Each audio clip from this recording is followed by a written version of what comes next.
That is Tyler. I am Chris. We're live for an I71 on a Tuesday. I don't really do these too much on Tuesdays, but we're here.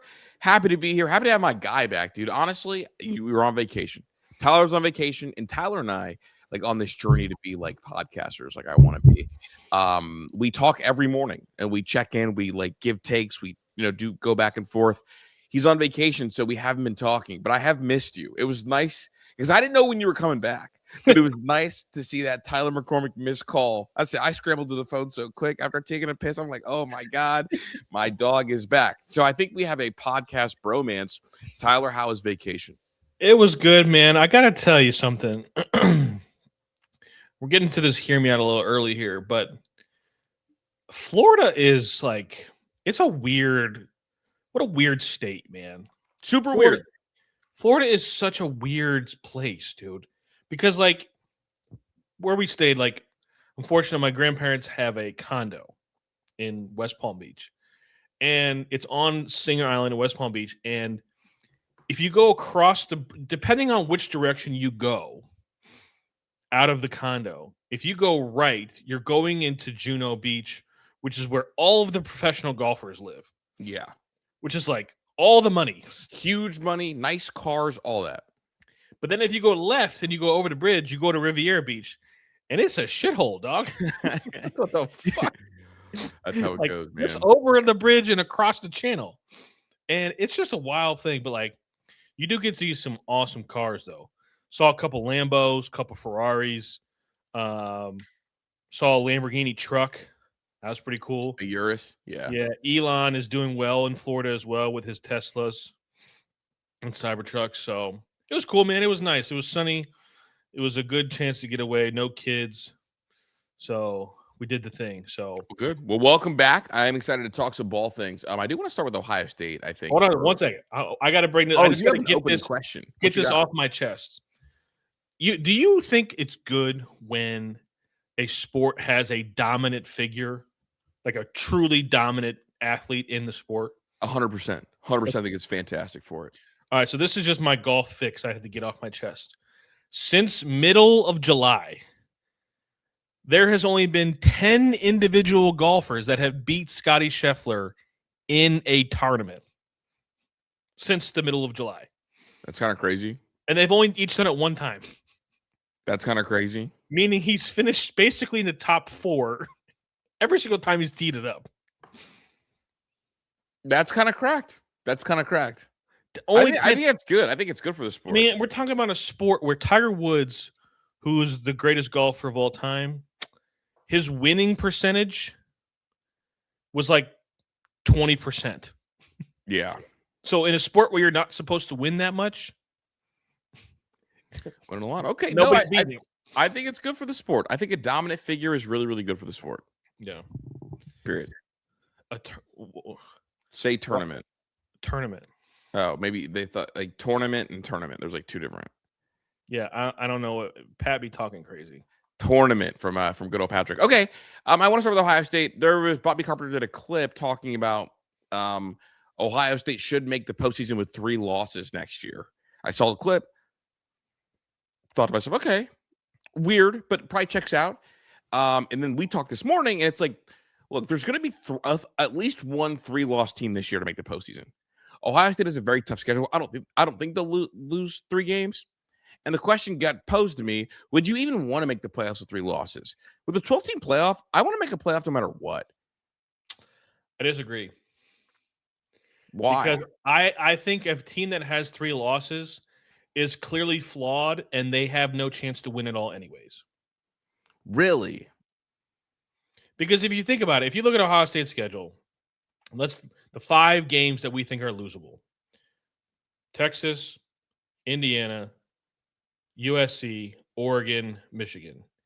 If they lose, let's say they lose to Texas, Oregon, Indiana, all probably top 6 teams in the country, you have a flaw. There is an issue.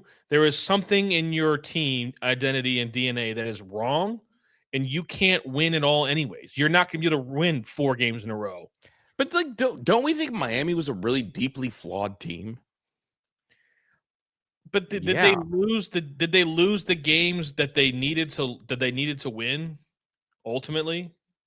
I mean, they lost 2 games in a really weak ACC. Sure. Like I, they I were I think deeply flawed teams can make run in the postseasons if they have an outlier thing as well. Like here we go for Ohio State, for example, if they lose 3 games, they'll be deeply flawed, but they'll have the outlier Jeremiah Smith that can carry them somewhere. The same way that how did Miami, even though they were deeply flawed, how did they get carried to the national championship? Oh, they have the outlier defensive ends. yeah, I So mean, for me, it's like I think everybody's so flawed and everybody's so thin, generally speaking, that look, there's going to be a 3-loss team to make the playoffs, and my stance is, well, I'm not going to be the fan that's like, well, I don't want my 3-loss team in the playoffs. Put in Vandy. I don't want my 3-loss team in the playoffs. Put in Oklahoma with 3 losses. So for me, well, I do agree with you. Like, okay, like, yeah, like I mean, 3 losses is like gross. Don't want any parts of it. Other part of it is like, well, if it's not my 3-loss team, it's gonna be someone else's 3-loss team that gets that spot. sure. And if they are one of the if they're one of the 12 best teams, and there's clearly a note, like, if they're clearly one of the 12 best teams, sure, get in. I'm not there yet. I'm not ready to accept that a 3-loss team can be a national champion.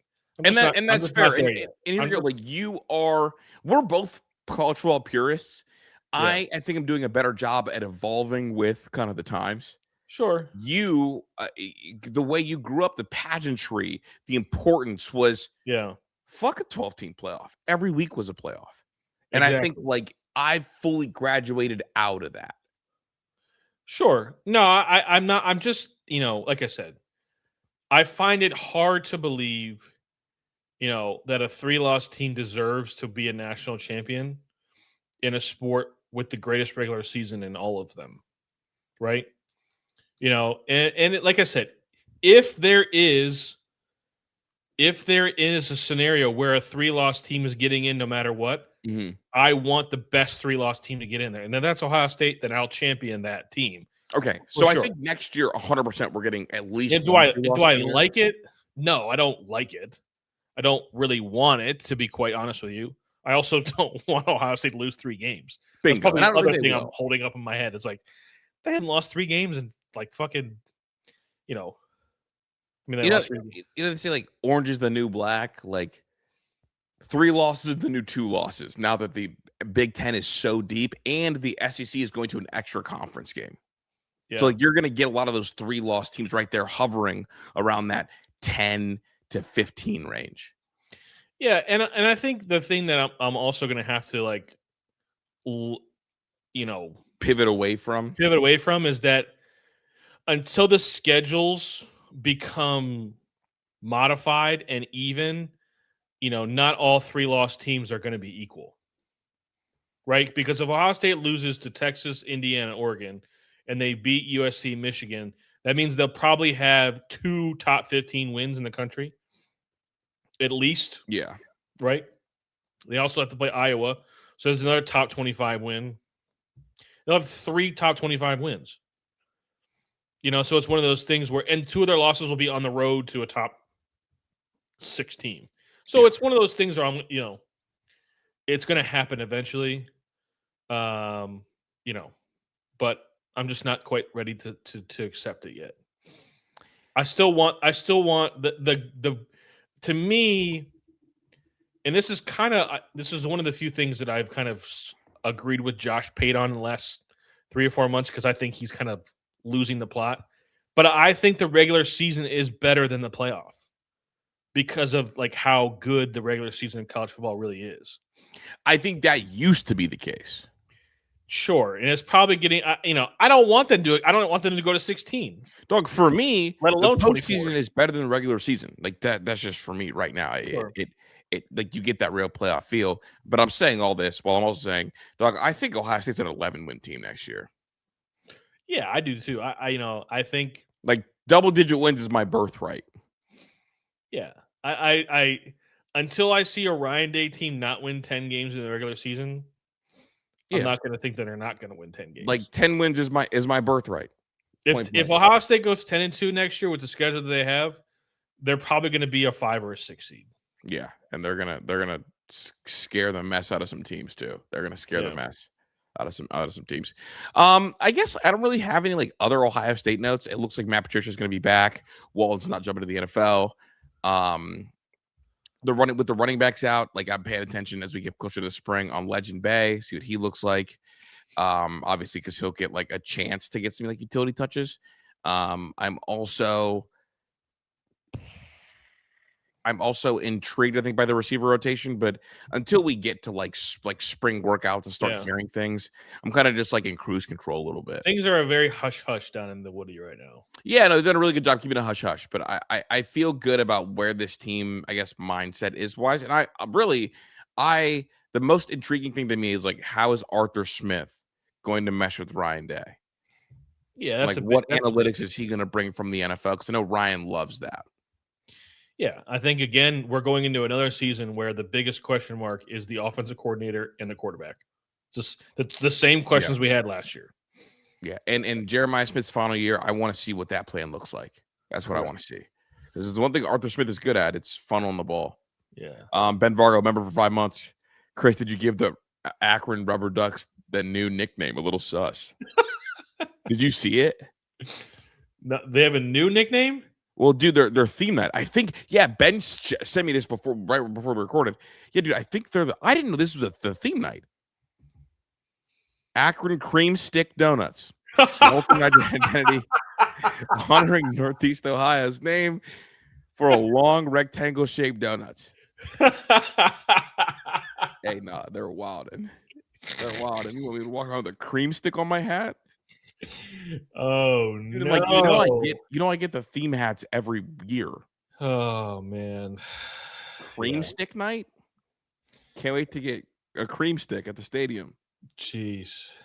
Dude, literally, it's a cream stick holding a baseball bat. It's a cream with wood in its hand.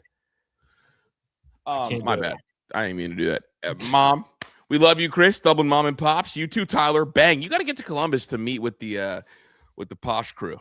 I would love to get to Columbus, but yeah, it's hard, man. It's hard. Is it as hard as the cream stick? Just kidding. Bad joke. Damn. Yeah. Damn. We don't pause this month, Don B. It's play. Press play. Okay, dude. What'd you think of the All-Star game? Did you like it? I didn't really watch it that much, to be honest with you. I was kind of off the grid, dude. Yeah, you're on vacay. But like, I heard that people liked it. I heard that it was, they played hard. Congratulations. It's an All-Star game. I think as a kid, I loved the All-Star game. I loved all of them. When you were a kid, bro, in the All-Star game, they would wear their home jerseys. And that, I think, is what's really missing. Like, wearing your team's jersey in the All-Star game, I thought was so sick. I mean, the thing that's missing is that the All-Star games used to, there was something on the line. Not for NBA.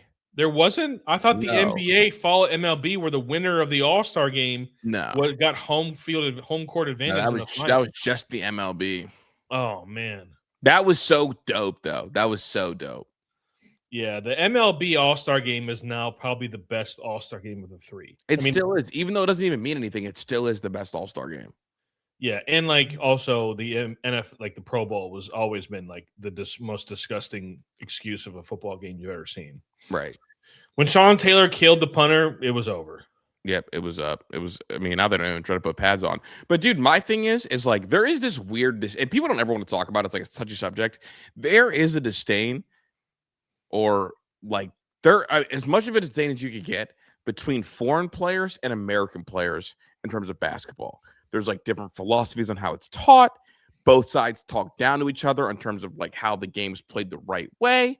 Yeah. And the Americans in particular don't like how European players get treated differently for doing almost the exact same things, right? And the example is Luka and James Harden played the exact same way. James Harden just plays the way better, but everybody is always riding Luka, and they're always, against the James Harden thing. And guess what? They're probably, unless the Cavs win one this year, going to end their careers the same way with no rings and a bunch of stats. Yeah. So if you can't do white versus black, doing world versus US is the best way to go. I mean, that is essentially white versus black. Well, it would be, but like Giannis. Well, Giannis on Wemby, I get it. Well, here's the thing: Shy played on world. He's from Canada. Yeah, so I'm saying like that's not Yeah. like Could you name me an all white NBA starting lineup that can compete? The issue is I've got practice with this already. I've got practice with this. All right, let's hear it. Reed Shepard, Cooper Flag, Con Knuppel, shout out to my guy, Joker. And then it's like, then you're kind of dancing a little bit with like the fire, you know? you're really scraping the barrel there. Yeah. But did I already say Luca? No, you didn't. That's your all white. Yeah. Which they'll be able to score a lot of points. Not sure they can stop a nosebleed. Don said, "Welcome to the team, Oh my god, that shit is hilarious. Don, I'm way too old to be playing basketball now. It's not happening. So quit asking. No, I think. Listen, the All-Star game. You know, I think the dunk contest is dead. I think the 3-point shootout is kind of eh. Well, they said that Steph, Clay, Dame are all down to do the 3-point contest next year.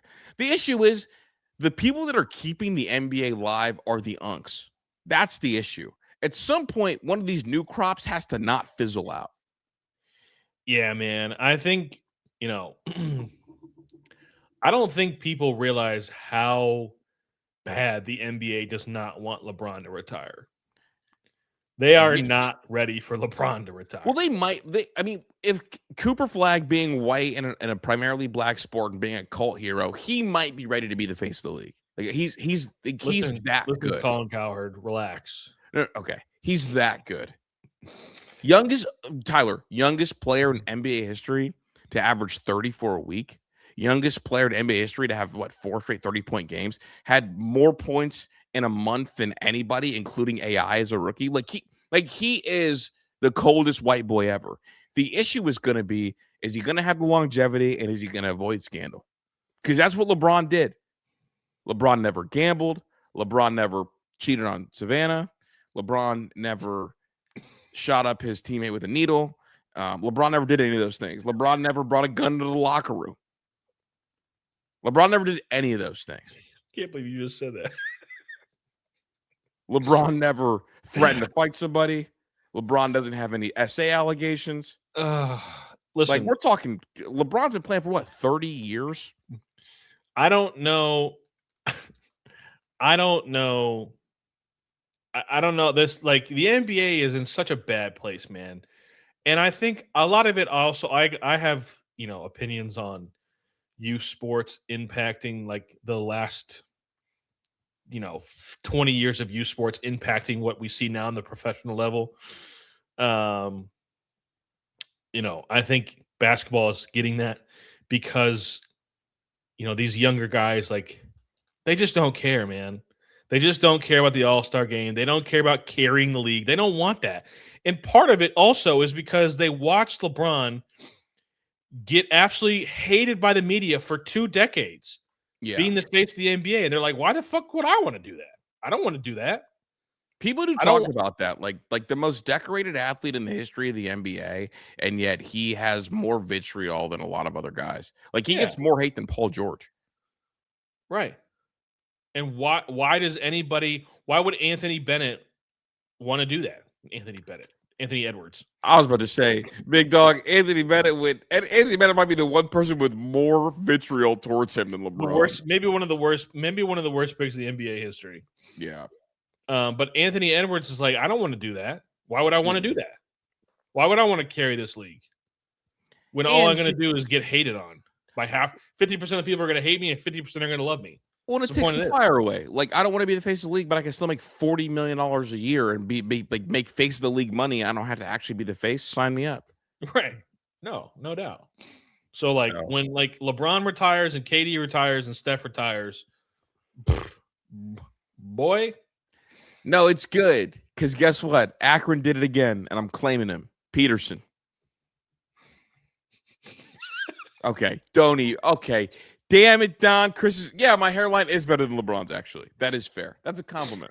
It's a backward stray. Yeah, it's a reverse stray, but we're the two sons of Akron. Anyway, do you want to talk about the Cavs? Dude, it's working. I told everybody. Is it back on? Are we back on? Is it finals or bust? We're back on. Yes, we're back on. We're back on. Mm-hmm. You heard it here first. The Cavs NBA finals NBA or bust finals. are back on. It's back on. We're back on. Dude. Because they were the most disappointing team. Before the trade, they were the most disappointing team in the NBA. Mm-hmm. That's fair to say. 100%. But they're gonna make a run at a high seed too, dude. And I know I think LeBron even complimented the move that they made. Harden has been literally ideal for this team. I mean, look, I'm high on Harden. I know it's a small sample size. It looks slightly better than I thought it would. It looks easy right now. It does. And also, just real quick, you saw the speed on Harden in that one clip when he got ahead of the pack. He's still got juice in those legs, man. Yeah. And the fact that he doesn't have to, the thing about it, bro, when he was on his other teams and he only shot the ball 4 times, those teams lost every time. Bro, yeah. He shot the ball 4 times, they won by 30. Yeah. And he's not gonna stat stuff up against bad teams. If some other people are eating and it's like, oh yeah, I don't have to get my 25 for us to win. We got it. He's not gonna do it. He's gonna save his legs long term. Yeah, Sam Merrill was 11 of 12 from 3. Dude, as soon as he sensed Sam Merrill was hot, what were they doing? Running actions to get Sam the ball. Yeah. The biggest mischaracterization about Harden, people thought that Harden was selfish. I kept warning people at the time when he's not, and I think now people are finally seeing it. I'm not worried about the seeding. I just need them to be healthy. Agreed. Nobody wants to see them. Nobody wants to see them be in the top 4 and be healthy. Mm-hmm. So, they're going to make a run at that 2 seed, bro. That's fine. I think they're going to do it without. I think they're going to cruise. I think through the regular season, and then it'll just be like, okay. And then they're going to roll whoever they play in the first round. And it's like, okay, show us, do the thing. Yeah. It's still like NBA Finals or bust is on. It's also now what's also on is like, I don't care. I'll see you in May. Show me what you're going to do in May. Well, I want to see what you look like with Mobley, too. I want to see how that feels. Pause. I want to see also the Max Strus thing, I think, is a big deal. Okay. Max Strus, I think, is not as big of a deal as Mobley, but I think it's a big thing to have him come off the bench because the bench, there's not a lot of shooting coming off the bench. Like if Sam Merrill's in the starting lineup, actually he hasn't been. He's been coming off the bench. Jalen Tyson's been in the starting lineup. I like Tyson's upside too. The more I watch him play, he's the quintessential young guy that's playing harder than everybody else is, and he can shoot. I think he's number 2 in the NBA in a 3-point percentage. He's definitely got some. No, he's got more than a little strap. Number 2 in the entire league at 3-point percentage. He got the clipper. Hey. I feel like you have to in the NBA. if you come off the bench and you can't shoot, I don't know what we're doing. But still, for him to shoot the ball that good of a clip at 6'7". Yeah. No, he's really good and he's playing hard and he can stroke it, dude. And I love that. Huge fan. Sorry, my basketball stuff comes from Dave Milo. That's what he's always saying. He's saying if you're big, long, and can stroke it. Wow, that was actually a crazy pause back when I was in high school. Wow, no, that's actually crazy. There is a lot of LeBron back to Cleveland for a farewell tour talk, and there was a question, about from ESPN Cleveland about talking about LeBron and do they need to win a title without him? Blah, blah, blah, blah, blah. Do you think it's important for them to win one without him, or does it not matter? I don't think it matters. Who cares? Do you care? I don't care. I don't care. I want to win both ways. Yeah, I want to win all of the championships. Like, bro. it's- Why is our media making us choose? Yeah, you know what's funny? It's like, it's like, well, would you rather just win it next year? I'm like, dog, if we win the chip this year and we add LeBron, we're going back to fucking back, bro. What are they talking about? Like, I'm not about to sit here and pick and choose, yo. No, I want to win all of the championships. That's why you play this game. That's why you play sports. Yeah, yeah. I mean, I don't understand the question. Like, nobody wins NBA titles without superstars, anyways. Mm-hmm. So, But it's like, here we go. It's so weird because like, would you rather win one with or without LeBron? It's like, well, doggy. I guess like if I have to, like winning one with LeBron would be a really awesome, like final swan song moment. But at the same time, if we win it this year with Harden in them and LeBron's in, we're winning. We're going back to back. What's on the cover of Lethal Weapon? They're going back to back. that was a bar. That was a bar. I can't even take credit for that one. But That was a good movie. Those are good movies. Old movies. Good old movies. Anyways, I just like, yeah, dude. Why is that even a question? It doesn't make any sense. Just win. And sorry, I'm not going to apologize and feel lesser about winning a title with or without LeBron because the best basketball, not the greatest, the best basketball player that ever walked this earth is from Akron, Ohio. Sorry, my bad. My fault, OG. You know, like what are we talking about? So if we don't win it this year and he comes and we win it next year, I'm not going to be mad about it. I'm not going to be like, oh, man, we should have won it last year without him. Like, damn it. Well, can we just push it back a year? Like, it means less. Yeah. No, it doesn't, dude. We'll have the two greatest Jameses maybe in the history of the world. James Harden and LeBron James. I can't think of a better James.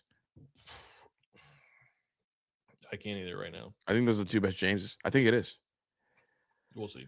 But yeah, no, I'm excited about the rest of this Cavs year, and I'm excited because I think LeBron would definitely want to come on. I think LeBron and Harden would be a cool combo for me personally. I think if LeBron James plays basketball next year, he's playing in Cleveland. 100%. It won't be anywhere other than Cleveland. And they said it's going to be a biblical tour. Oh yeah, there's gonna be a 30 for 30. There's gonna be a 10 series documentary about it. Tickets are about to be so expensive, dude. And you're gonna need a plug. Yeah. And I got a plug. Dialed, flex, sneak one in there.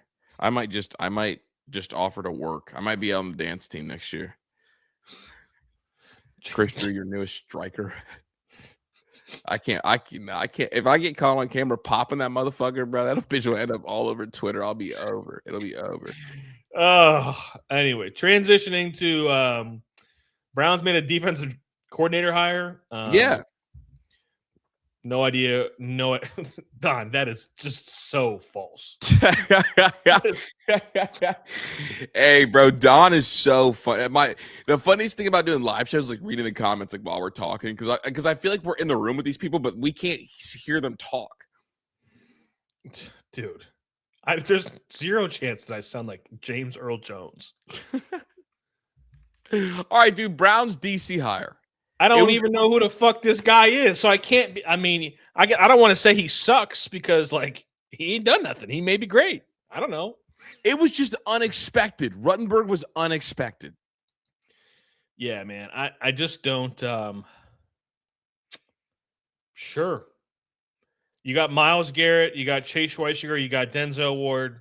Mason Graham. Don't screw it up, dog. Can I talk you into it? Sure. Talk me into it. They're calling him the brain trust behind all three levels of that Falcons defense. Do you know what three teams led the NFL in sacks? No. Broncos 1, Browns 3. It was the Falcons at 2. They're also the only team in the entire sport to be top 5 in sacks and top 5 in interceptions. He got James Pierce over the 10.5 sack mark after having a really, really slow start. And he was making meals out of less with the Falcons. Now, do you give him all the credit for the Falcons defense? No, but they had a resurgence late, and he kind of gets the credit for it. I think I'm confused by it because it feels like an out of left field hire. And when I see the out of left field hires, I think to myself, oh, was there panic here? Or, oh, this was just not very, very well sourced, are the two directions I go. But in terms of like production with the Falcons, I mean, this is kind of an undercover star. He's from the Robert Saleh tree. They do a lot of press man to disrupt receivers. They want to get after the quarterback. And I'm just sitting here thinking, like, okay, wait. He did this with James Pierce as this guy. What's it going to look like with Myles Garrett? And so that to me is where I'm like, all right, like let's go. And then the other part of it is for the Browns fans that don't want Stefanski to be successful, you take from him and see, hopefully you can get some of that juice. So that is me attempting to talk you into it. Sounds great. I'm in. I don't want to be negative about a guy who has no history that allows me to be negative about him. You know what I'm saying? So like, hey, maybe this will be great. You know, it's a great start to have the three guys that I named on all three levels of your team. You know, I don't think it's going to be, I don't think it, you know, just don't make it worse. If he just goes in and like they're effective, I mean, it's going to look different, but if they're effectively the same, good job. And that's what you want to do. And also, I think they got confirmation that a lot of the staff was going to stay put no matter what. So they were like, all right, like, how about we increase the football acumen in the room?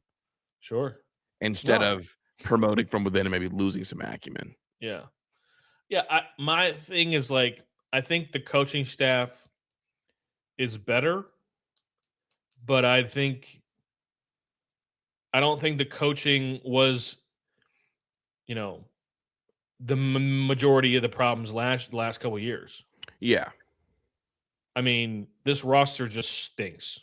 I don't care. Like, I don't care what anybody says. No, it does. But I trust the defense, right? Like, all you have to have is a top 15 offense if your defense is top 1. Yeah. Do you think the Browns roster has enough holes that you can take the best player available at 6, or is it still tackle? Because there's been a lot of discussion about the Browns taking Caleb Downs. And I think that's just NFL draft like nonsense being spewed out there. Yeah. But I think just from a discussion point, like, are they bad enough roster-wise where you take the best player available, or do you take the tackle? I think I would take tackle, but I wouldn't be mad at BPA unless the BPA is Arvo Reese or Ruben Bain. I guess I wouldn't be mad about Arvo Reese, but I'd be mad if like BPA is like Ruben Bain, right? Yeah. Like that just feels like too much of a surplus. I mean, yeah, I don't think it's BPA. I think they have to find a tackle. They have to. Joe Bitonio officially retired, by the way. Yeah, I did see that. He officially retired. You're not going to pay Ethan Pochich. You're not going to pay Wyatt Teller. And I hope they can get out of the Jack Conklin contract as well. Mm-hmm. So, you know, go find yourself the left tackle. It solves so many issues. I'm going 3 linemen to start the draft. I mean, nobody's going to be upset about it. No, I'm going Dunker 2nd round no matter what. The kid from Iowa? That's the kid from Iowa. The guard tackle. He's nasty, mean, has the measurables, thick thighs. I like it. I like the power. I like the ferocity. I like that you're used to playing in a downfield attack, and now I've seen you against some really good teams kind of maul some guys, like run through some guys' faces. Yeah. No, I definitely think the offensive line, I think they're also going to spend a majority of their money that they will have on the offensive line as well. Mm-hmm. I think there's going to be a combination of some rookies, and they hope to have some veterans to go with him. But I think you got to find at least 2 starters on your offensive line next year from the draft. Bingo. I think you got to find 2. Yeah. So if you draft 3, I think it's a higher likelihood to use 2. I get it. I completely agree. I also, not to keep jumping from topic here, but I also saw something from another asinine take from Cleveland sports media. I think Browns media is creating mental illness for some of these guys. But somebody said they wouldn't take Tyreek Hill even if it meant a guaranteed 1,600-yard season. That person needs to log off the app forever. No, what do you mean? Yeah, literally. If you guaranteed me 1,600 yards, I'll take anybody. Mm-hmm. What do you mean? I'll take Jerry Rice if that means 1,600 yards. 1,600 yards? Yeah, 1,600 yards. Man, suit up, James Franklin. I got one more in me. Yeah, bro. I mean, like, is he a great human being? No.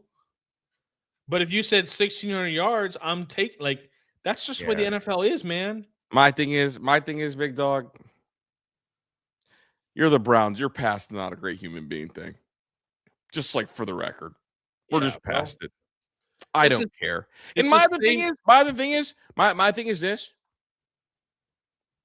And maybe I'm tripping. He should have been in Akron the first time. Like my guy Ron is saying, he's being Cleveland this time.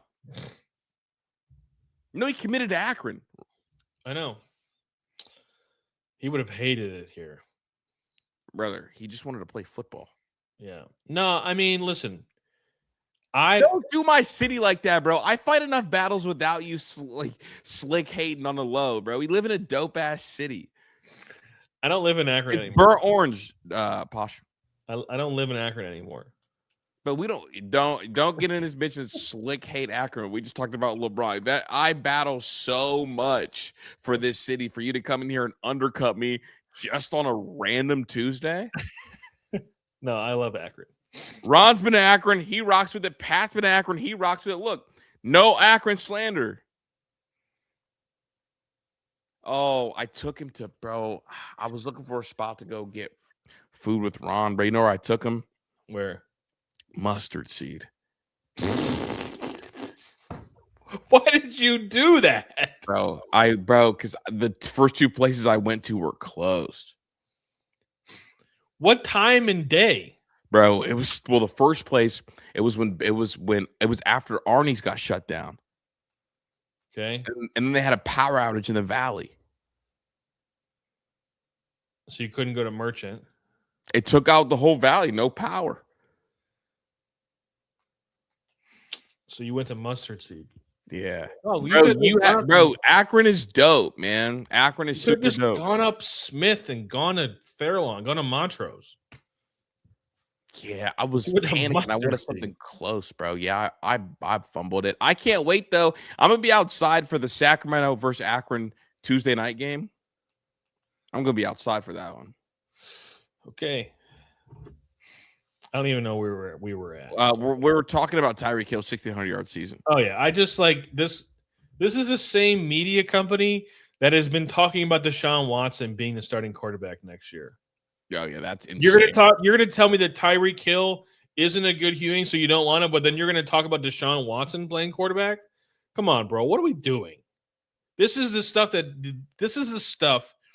that Cleveland fans are forced to listen to. This is why the dead air sports community needs to just take over, and let everybody know that we try not to say dumb shit around here. No, we're pretty dialed.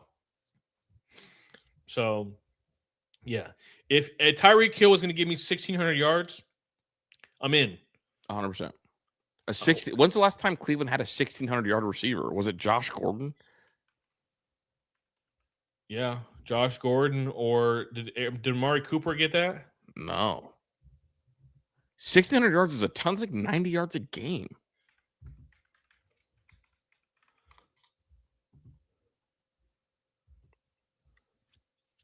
Amari Cooper in Cleveland, the most he ever had was 1,200 yards, and that felt like a huge season.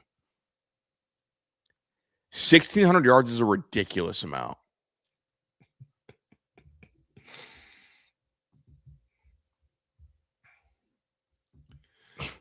Don B, remember for 4 months, speak for yourself, Tyler. I always say dumb shit.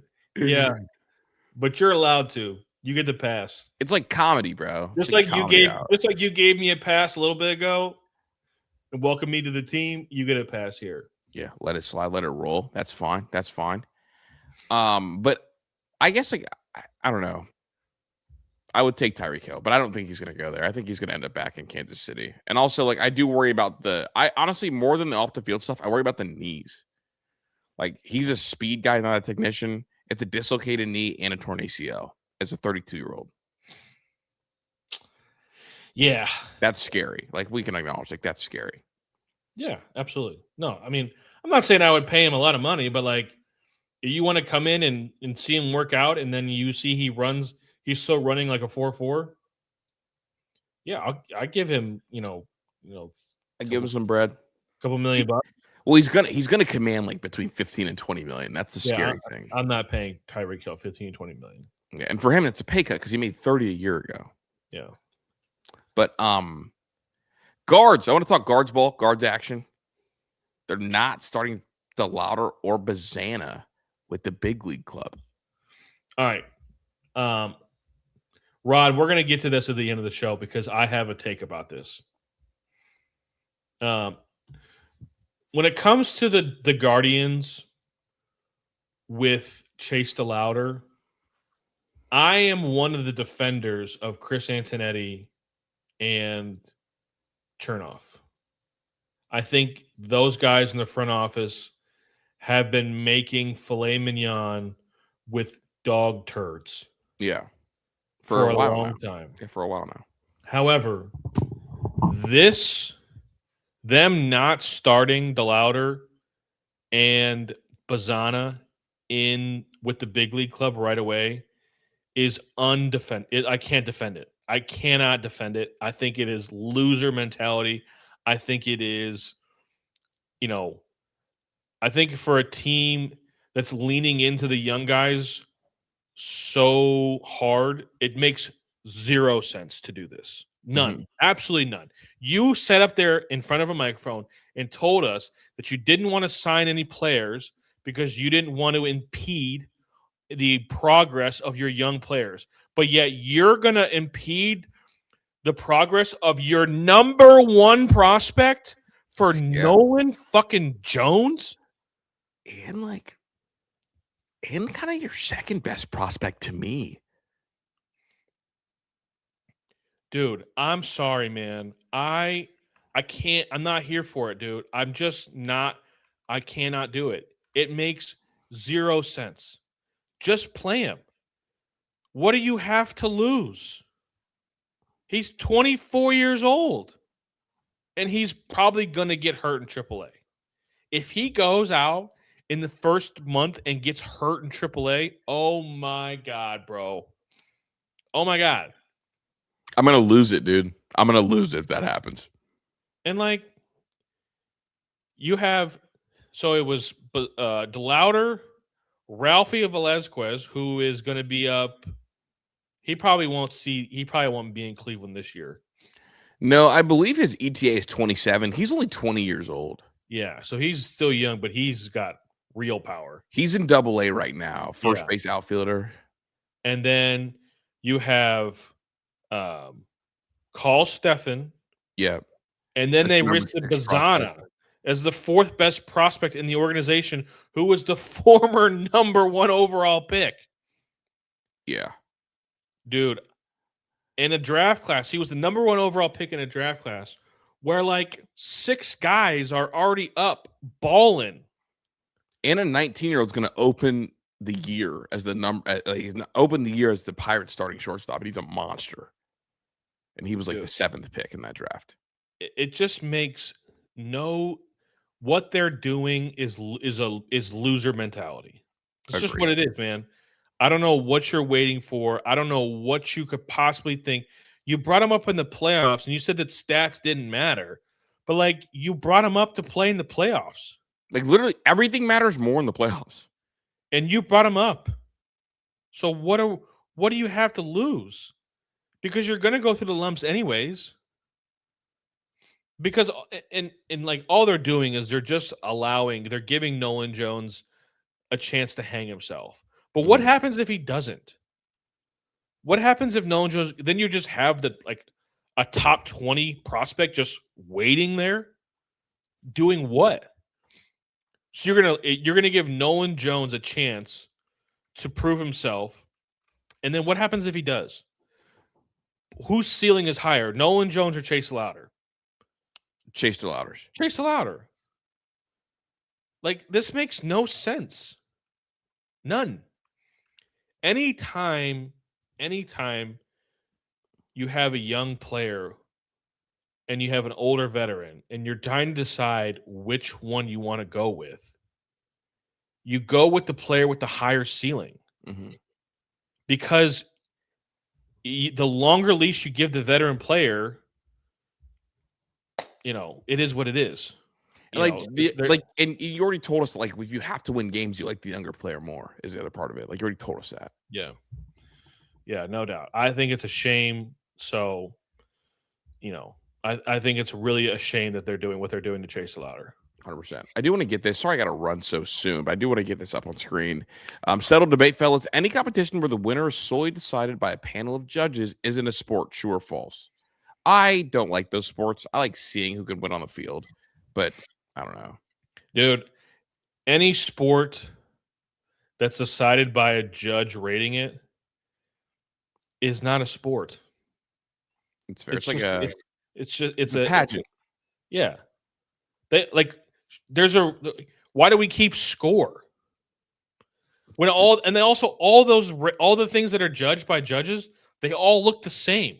Yeah. What are we looking at? Do. That's why I like short track speed skating more. I like the actual figure skating. Shout out my guy Rome. If you come at Chris about Akron, you got to get through me first. That's the big Akron guy. And then last one for get out of here. Yeah, Tyler, you made the black team. Oh my God, Chris, you could try out again next year, brother, with the hard R. Okay. My bad. I gotta cut short. I think the world is ending outside these walls. I'm Chris. That's Tyler. Peace.